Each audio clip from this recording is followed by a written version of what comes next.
Bismillahirrahmanirrahim. Assalamu alaikum. Peace be always with you. Welcome to Global Light Path. I am Shad Mahmood from Toronto, Canada. And the topic is Yahudi साजिश या कुरान के मुनकिर. कुरान सचमुच हिदायत है.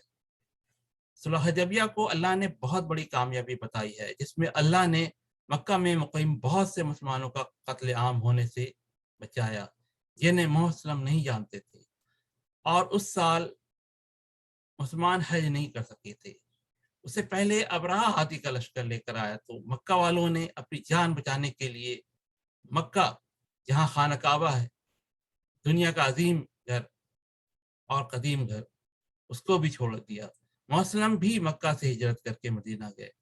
सन 930 ईस्वी के आसपास में जंग की वजह कर हज नहीं हो सका था.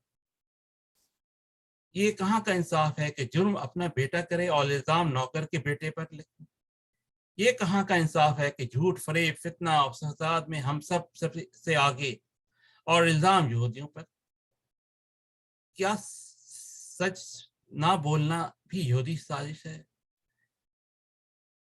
कुरान के मुताबिक जान बचाना सबसे अवलीन तरजीह है. नफरतें छोड़कर दुखी इंसानियत की खिदमत के लिए उठ खड़े हों.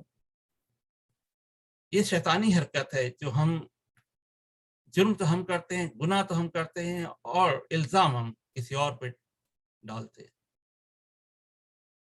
माजी में फारसी और रूमी ने मिलकर बड़ी हिकमत से, कदीम फारसी और रूमी ने मिलकर बड़ी हिकमत के साथ अहादीस की किताबों में झूठी और मन घड़त अहादीस शामिल करने में कामयाब हो गए, जिसका खुमियाजा अरब ममालिक भी भुगत रहे हैं, और अब भुगतने की बारी हमारी है.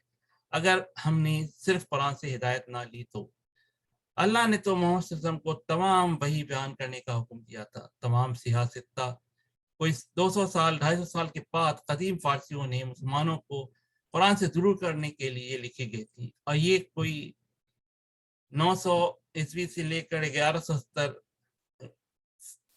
फातमिद खलीफा के दौरान खासकर ये सारे काम हुए थे.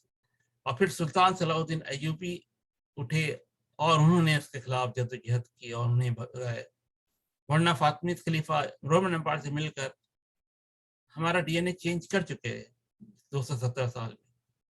अब वापस हमारे एक ही रास्ता है, और वो है कुरान, कुरान और सिर्फ कुरान, और कुरान की रोशनी में अपने आप को खुद को पढ़ें. अस्सलाम वालेकुम.